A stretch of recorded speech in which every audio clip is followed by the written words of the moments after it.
इस शिविर में आपको आज का विषय good touch and bad touch के विषय के ऊपर आपको कुछ कानूनी जानकारी आपको बताएंगे और समाज में कैसी कानूनी जानकारी के तौर पर आप अपने आप को सुरक्षित कर सकते हैं और यदि आपके साथ कुछ गलत व्यवहार किया जा सकता है तो आप कानूनी जानकारी के तौर पर आप कानूनी सहायता किस प्रकार से ले सकते हैं, इस प्रकार थोड़ी बहुत जानकारियां और आपको तालुका विधिक सेवा समिति से जुड़ने का एक अवसर प्रदान करेंगे और थोड़ी देर में सर उपस्थित होंगे तो आपको विस्तृत रूप से आप सबको बताएंगे।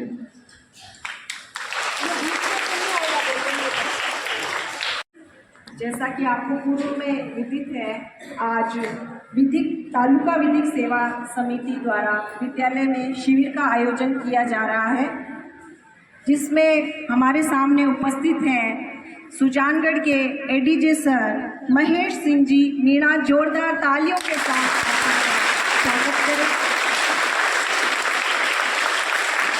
सर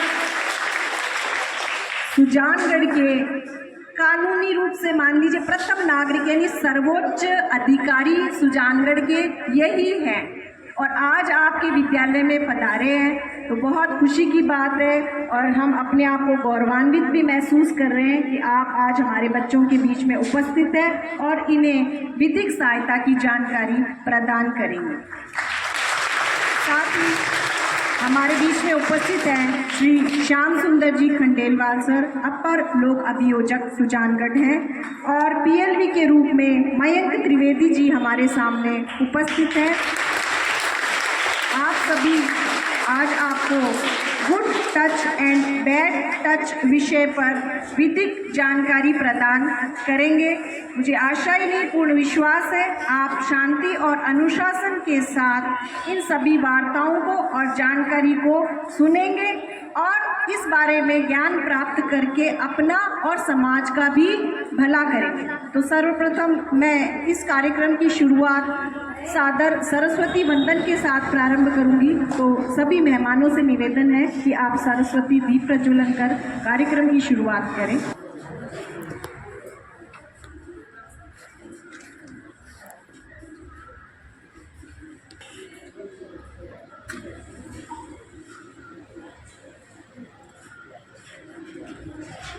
माला ला दो। दीप प्रज्वलित करके कार्यक्रम का शुभारंभ किया जा रहा है। साथ दीप प्रज्वलित कर रहे हैं।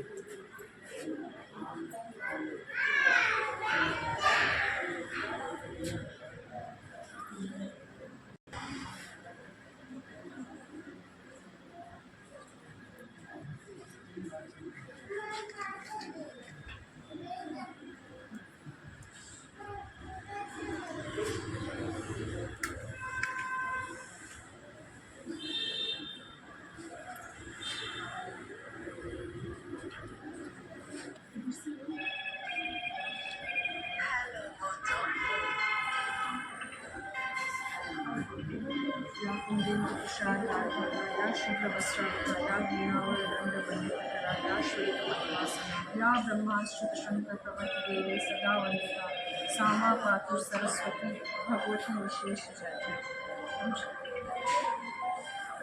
पधारे अच्छे हैं भाग्य हमारे जो आप यहाँ है पधारे। खिल उठी है बगिया दिल की मन हर्षित हुए हमारे प्रांगण में आपका स्वागत है कि तन मन से स्वागत है। प्रांगण में आपका स्वागत है कि तन मन से स्वागत है। नन्हे नन्हे फूलों से है सुंदर हार बनाए, भाव भरे पुष्पों से है सुंदर गुच्छ सजाए। स्वीकार सुमन कर लेना, आशीष हमें दे देना। जो खता हुई हो हमसे तो उसे क्षमा कर देना। प्रांगण में आपका स्वागत है। जैसे चमके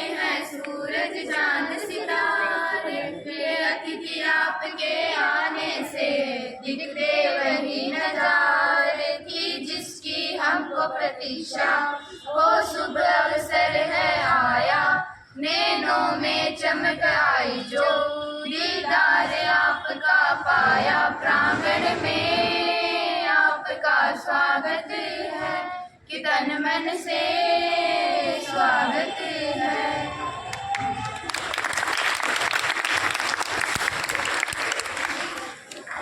आगे की जानकारी प्रदान सुंदर जी खंडेलवाल अपर लोक अभियोजक सर से निवेदन करती हूँ कि वे बच्चों को जानकारी प्रदान करें आज के कार्यक्रम में, और हमारा नाम रोशन करेगा।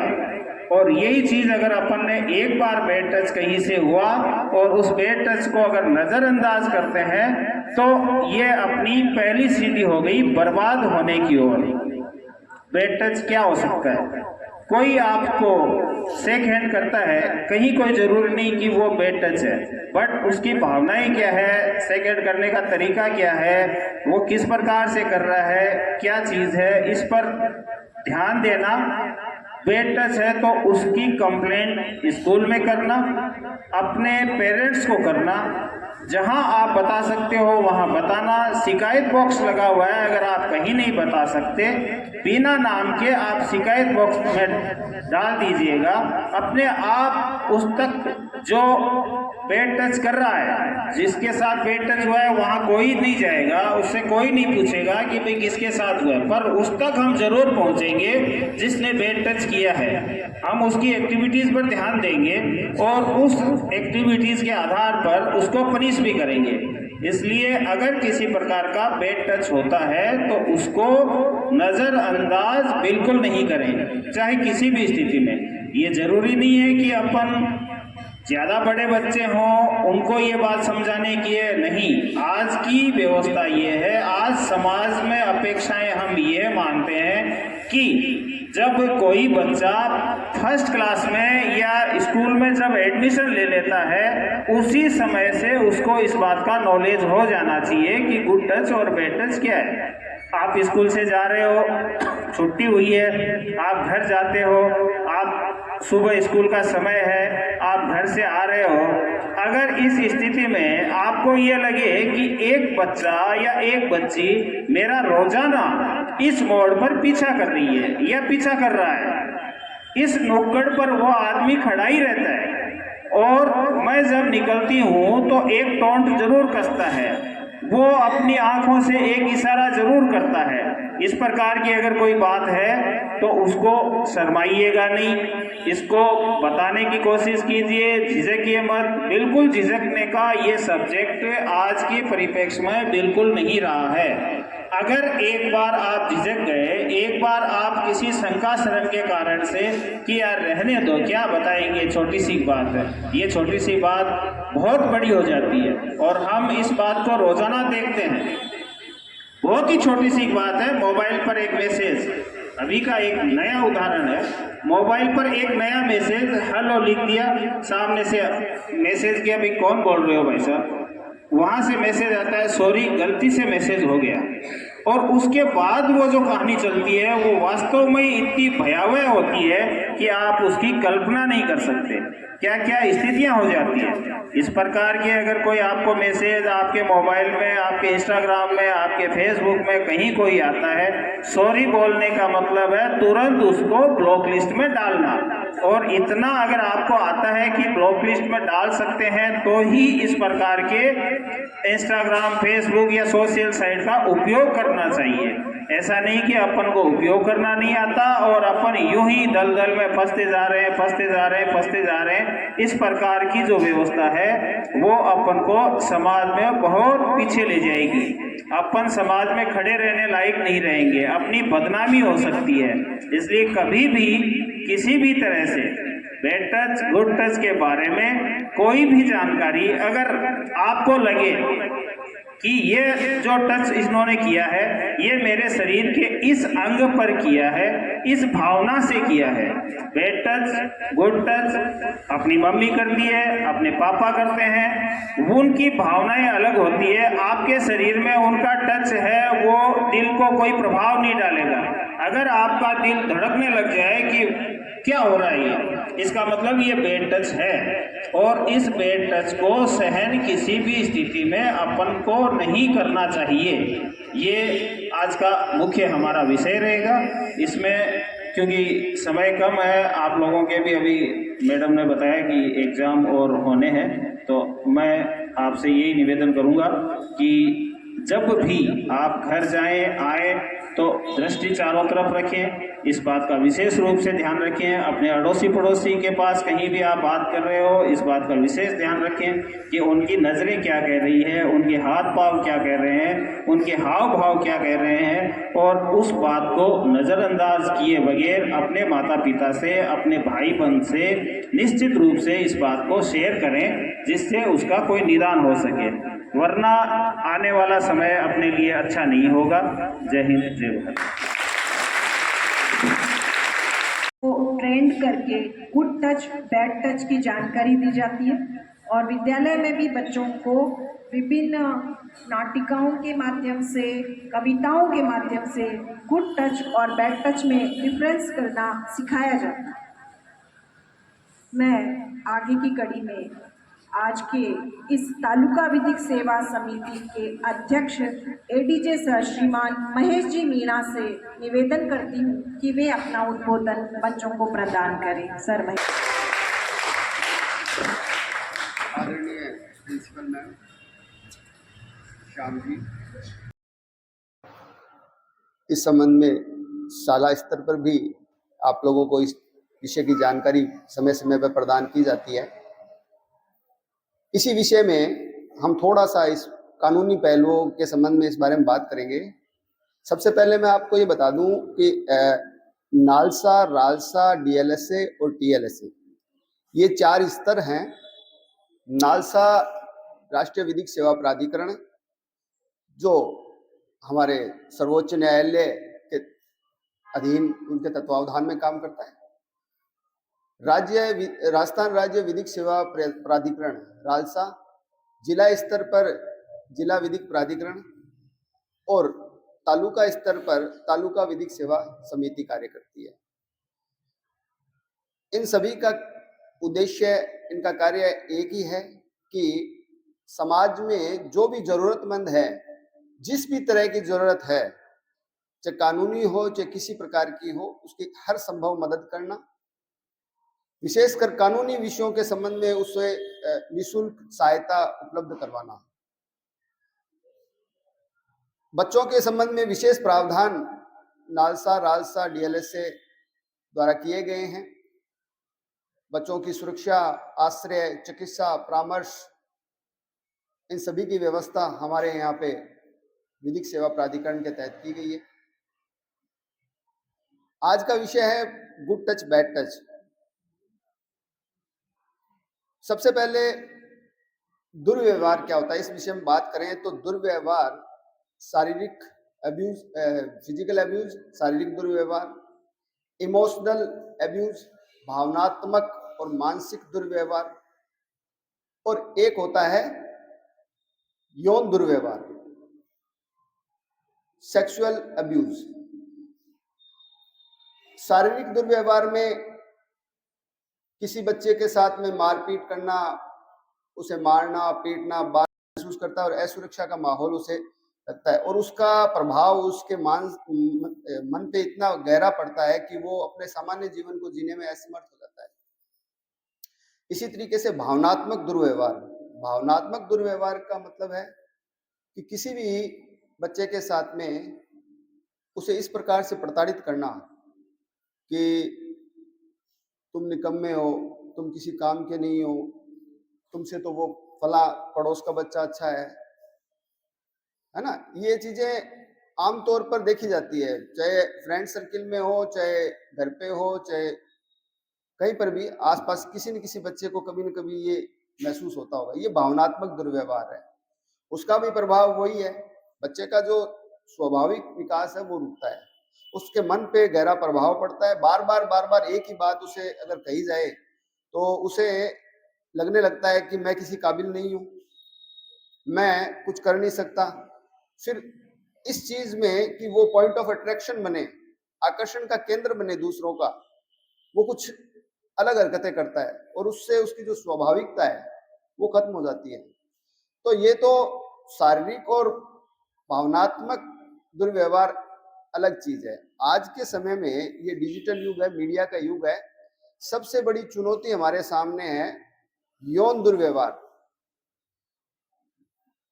जैसा कि श्याम जी ने आपको बहुत सी बातें बता दी कि आप लोग अपने स्कूल से घर से स्कूल आते जाते हैं, तब एक सामान्यतः कोई मिल रहा है, कोई देख रहा है, कोई बात नहीं है।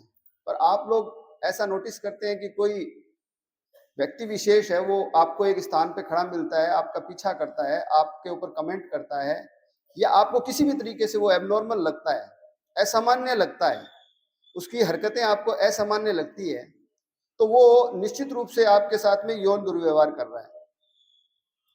घर में बड़े बूढ़े, माता पिता, दादा दादी, चाचा चाची सब हमें प्यार करते हैं, आपको प्रेम स्वरूप वो आशीर्वाद देते हैं, टच करते हैं, वो एक अलग चीज है। वो चीज आप लोग समझते हैं उस चीज को। पर जैसा कि श्याम जी ने बताया कि एक टच ऐसा होता है जो आपको खुद को ही असहज लगेगा, आपको ये लगेगा कि ये तो गलत टच है, ठीक है ना।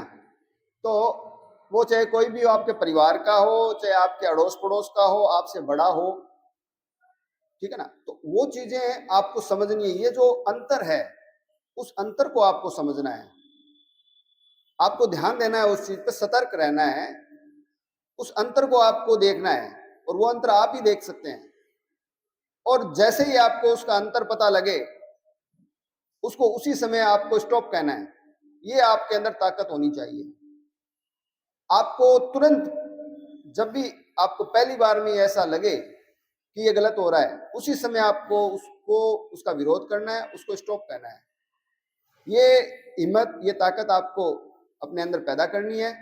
इस चीज के बारे में आप अपने घर में जो भी बड़े हैं, आप अपने अध्यापक गण को या किसी पर भी जिस पे आप विश्वास करते हैं उसे बताइए कि ये ऐसा हो रहा है। और कभी रास्ते में इस तरह की हरकत हो तो आप किसी सुरक्षित स्थान पर जाइए, जैसे कोई भी आसपास अच्छी ऐसी कोई भी जगह है जहाँ पर आपको लगता है कि अब हमारे साथ कुछ गलत घटित होने वाला है, तो आसपास जो भी सुरक्षित स्थान आपको लग रहा है वहां चले जाइए आप। और एक हमारा नंबर है 1098, सब लोग इस नंबर को नोट कर लो, 1098। मैं अध्यापकगण से आग्रह करूंगा कि आप लोगों को क्लास में भी ये नंबर नोट करा दिए जाए। ये हमारे इसके विधिक सेवा प्राधिकरण के नंबर है। 24 घंटे ये सेवा उपलब्ध रहती है। आप कभी भी इस पर नंबर पे कॉल कीजिए। कोई भी आपकी किसी प्रकार की समस्या हो तो आप बताइए, उसका तुरंत निराकरण किया जाएगा। हाईकोर्ट से मॉनिटरिंग होती है इसकी। तो बात चल रही थी यौन दुर्व्यवहार की। आप लोगों को अंतर को समझना है, स्टॉप करना है उसे। आप लोग अपने आसपास भी अगर देखते हैं कि आपका साथी कोई बच्चा है, आपकी कोई सहेली है, उसके व्यवहार में एकदम से परिवर्तन आ गया, वो एकदम से डरी डरी महसूस कर रही है, वो सामान्य नहीं रह पा रही है, तो आपको उसको थोड़ा देखना है। उस चीज को आपके अध्यापकगण हैं उनके नोटिस में लेके आना है, या फिर जैसे आपका उस परिवार से बातचीत होती है तो आपको उन्हें बताना है इस चीज को। कुल मिलाकर के बात नहीं है कि आप लोगों को ये अंतर खुद महसूस करना है, और इस अंतर के बारे में आप लोगों को इतनी हिम्मत जुटानी है कि आप इसे मना कर सके, आप इसका विरोध कर सके। क्योंकि देखो, आप लोग हमारा भविष्य हैं, इस देश का भविष्य हैं। आज आप अच्छी बात है कि बच्चियों की स्कूल है और सभी आप लोग हैं, तो आज नारी सशक्तिकरण का समय है, और आप जैसी बच्चियां पढ़ लिख करके आगे देश में हर क्षेत्र में नाम कमा रही है। हमारे जुडिशरी के अंदर आज की तादाद देखी जाए, राजस्थान के अंदर हम जितने भी अधिकारीगण हैं राजस्थान में न्यायपालिका में, उसमें 50% से ज्यादा महिलाएं हैं। महिला जजेस जो हैं वो कार्य कर रही है 50% से ज्यादा। देश में रक्षा विभाग में देख लीजिए, आप प्रशासनिक सेवाओं में देख लीजिए, आप चिकित्सा विभाग में देख लीजिए, किसी भी क्षेत्र में देख लीजिए, महिलाएं आगे आ रही हैं। और सभी का प्रयास ये है कि महिलाओं को आगे लाया जाए। नारी सशक्तिकरण का समय, सदियों से जो एक शोषण की प्रवृत्ति है उसे समाप्त किया जाए। आप लोगों को इस चीज को अपने मन में स्थान नहीं देना है। आप लोग सहन नहीं करेंगे, आप लोगों को गलत बातों का विरोध करना है, चाहे वो मानसिक दुर्व्यवहार हो, शारीरिक दुर्व्यवहार हो या यौन दुर्व्यवहार हो। इस संबंध में कानूनी प्रावधान भी है। पॉक्सो अधिनियम, बालकों का यौन संरक्षण अधिनियम पॉक्सो अधिनियम है, उसकी धारा 7 से लेकर के 12 तक में कड़े दंड का प्रावधान किया गया है। बालकों के साथ शारीरिक दुर्व्यवहार होता है तो जे एक्ट है, उसके अंदर धारा 75 है, उसमें 3 साल तक की कड़ी सजा का प्रावधान है। इस प्रकार के और भी बहुत सारे प्रावधान हैं। बस जरूरत है आपको अंतर समझना और आपको उसका विरोध करना। किसी भी कीमत पर आप आज अगर सहन करेंगे तो ये आपकी एक मानसिक प्रवृत्ति बन जाएगी। आप जीवन में फिर सहन करने की आपकी अगर प्रवृत्ति बन गई तो आप जीवन में हमेशा सहन करते रहेंगे। बचपन से अगर किसी बच्चे को मारा पीटा जाए, डराया जाए, तो वो बच्चा एक असुरक्षित महसूस करता है अपने आप को, और वो ऐसी प्रवृत्ति उसमें पैदा हो जाती है कि वो फिर आगे तक उसी चीज को सहन करता जाता है। और जिस बच्चे में बचपन से ही विरोध करने की और सहन न करने की, गलत बातों को, सही बात का नहीं, गलत बातों को सहन नहीं करने की आदत हो, वो जीवन में कभी भी गलत बात सहन नहीं करेगा। तो आप लोगों को वही प्रवृत्ति अपनानी है। आप लोगों के साथ में जो भी गलत हो रहा है उसके बारे में आपको विरोध करना है। आपके अध्यापकगण, आपके शिक्षकों को बताना है। जैसा प्रिंसिपल मैडम ने बताया कि इस विषय में पहले से ही कार्य कर रहे हैं, तो अच्छी बात है कि आप पहले से ही कार्य कर रहे हैं, तो ज़्यादा हमें बताने की आवश्यकता नहीं है कि आप लोग इनको खुल करके भी इस विषय में सारी बातें बताते हैं। हम सिर्फ आपको सिर्फ ये कानूनी प्रावधान और ये जो आपके राजसा और नालसा के जो ये है प्रबंध है, इनके बारे में आज आपको बता रहे हैं। ज़्यादा समय आपका नहीं लेंगे, आप लोगों का एग्जाम है। आप लोगों को बहुत बहुत शुभकामनाएं। धन्यवाद। आगे मेहमानों का माल्यार्पण कर स्वागत करें। इससे पूर्व मैं जानकारी देना चाहूँगी कि सर, प्यारे बच्चे जो है कई बार हमें आके शिकायत करते हैं कि इस तरह हमें कोई रास्ते में घूरता है, हमारा पीछा करता है। तो बच्चों, सर ने आपको 1098 नंबर भी बताया है, जो कि हर समय आपकी हेल्पलाइन के रूप में उपलब्ध है, 1098। और हमने कई जगह इसको आपको प्रिंट भी करा रखा है, तो वहाँ पे आप सीधा शिकायत कर सकते हैं। यदि कोई भी व्यक्ति आपको फ़ोन पर परेशान करे, मैसेज करके परेशान करे, सोशल मीडिया पे परेशान करे, रास्ते में घूरे, आपकी फ़ोटो खींचने का प्रयास करे, ऐसे जब भी वाक़ये पीछे हुए हैं तो हमने पुलिस में इन्फॉर्म किया है। वहाँ से मैडम हमेशा छुट्टी के समय यहाँ पे खड़ी रहती हैं स्कूटी के साथ में, लेकिन लगभग उस व्यक्ति को तो उन्होंने मिस ही किया है। यानी वो भी ये देख लेता है कि आज मैडम नहीं है, तो उसी दिन वो पीछा करने का या फ़ोटो खींचने का, वीडियो बनाने का प्रयास करता है। तो ये इतनी हिम्मत कैसे होती है सर? इतने नियम कायदे कानून सख्त होने के बावजूद भी लड़कों की विद्यालय, सरकारी विद्यालय, बालिका विद्यालय के सामने आके वीडियो बनाने की हिम्मत हो जाती है। ये एक सोचने का विषय हो रहा है। आप इसका वीडियो बनाओ ना। तो हम तो बाहर जाते हैं, जब तक तो वो भाग जाते हैं जैसे ही फोटो वीडियो लेने लगते हैं। आप लोग थोड़े टीचर्स और बच्चे थोड़ी हिम्मत दिखाएं करो, आ रहा है, कर रहा है, कर रहा है। ये क्यों? मैं जब तक जाती हूँ और भी तो टीचर्स, अपने विद्यालय के टीचर्स जैसे ही देखें हाँ फोटो वीडियो बनाओ। हाँ, मैं जैसे मैंने फोटो ली थी एक बार, घनश्याम जी को भेजी थी, मैंने कहा आप थोड़ा आगे हमारी बात को पहुँचाओ। कोई है ऐसा, कोई व्यक्ति विशेष है आपके ध्यान में इस तरह की हरकतें कर रहा है जो भी आज? हाँ, मेरे पास फोटो है उनकी, जिन्होंने, जाओ मैं फ़ोटो आपसे शेयर करूँगी। हाँ जी।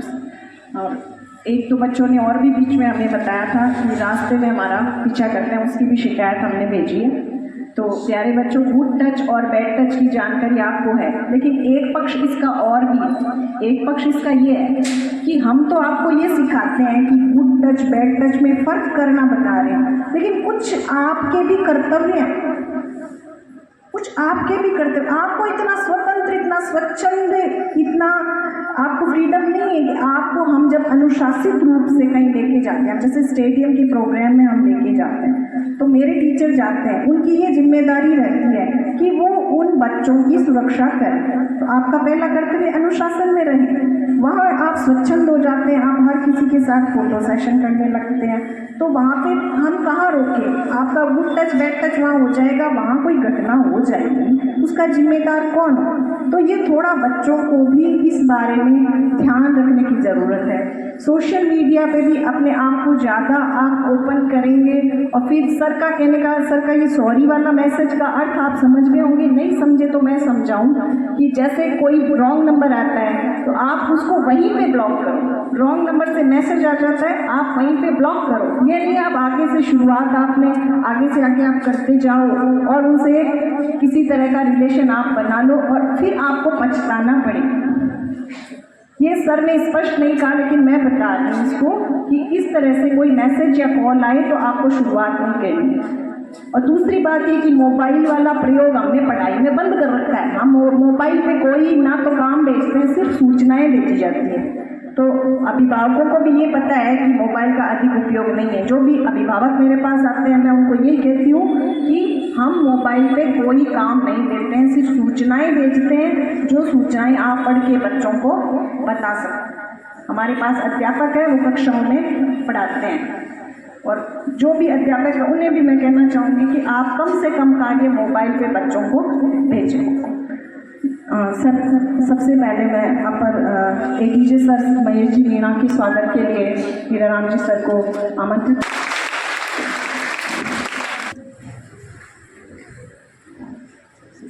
अपर लोक अभियोजक सर श्याम सुंदर,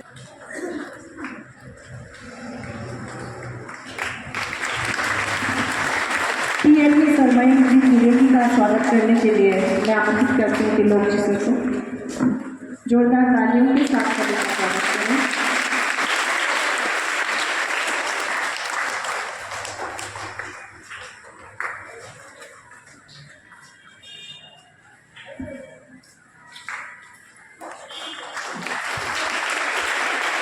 आप सभी का बहुत बहुत धन्यवाद जो आपने आकर बच्चों को ये महत्वपूर्ण जानकारी प्रदान की। मैं महेश जी त्रिवेदी से कहना चाहूँगी कि वो कार्यक्रम समापन के बारे में बता दें। कार्यक्रम की सभी महत्वपूर्ण जानकारी आपको मिल चुकी है और यदि सर आज जैसे बताया है कि कोई भी प्रकार की घटना आपके साथ में हो ही जाती है, आपके घर के आसपास, मोहल्ले में या स्कूल के बाहर, तो आप तुरंत या तो अपने घर में जो बड़े पेरेंट्स हैं उनको पहले सूचना देंगे। फिर नेक्स्ट दिन आप जब स्कूल आते हो तो स्कूल में प्रधानाचार्य या आपके क्लास टीचर जिनसे आप डर महसूस ना करते हो, जिनसे आप फ्रेंडली बातचीत कर सकते हो, आप उन्हें बताइए। और फिर आगे उनसे मैं निवेदन करता हूं कि आप हमें कोर्ट में या मेरे से आप संपर्क करके मुझे ये सूचना दीजिए ताकि हम आगे से आगे तुरंत इस चीज़ का निवारण करके अपना जो एक न्याय है, न्याय प्रणाली है, उसे सुचारू रूप से करें और आगे समाज में किसी की भी गलत हिम्मत ना हो कि आपको या समाज में किसी भी प्रकार का गलत कार्य कर सके। बहुत बहुत धन्यवाद। आज के कार्यक्रम की सहयोग में आपका बहुत बहुत धन्यवाद।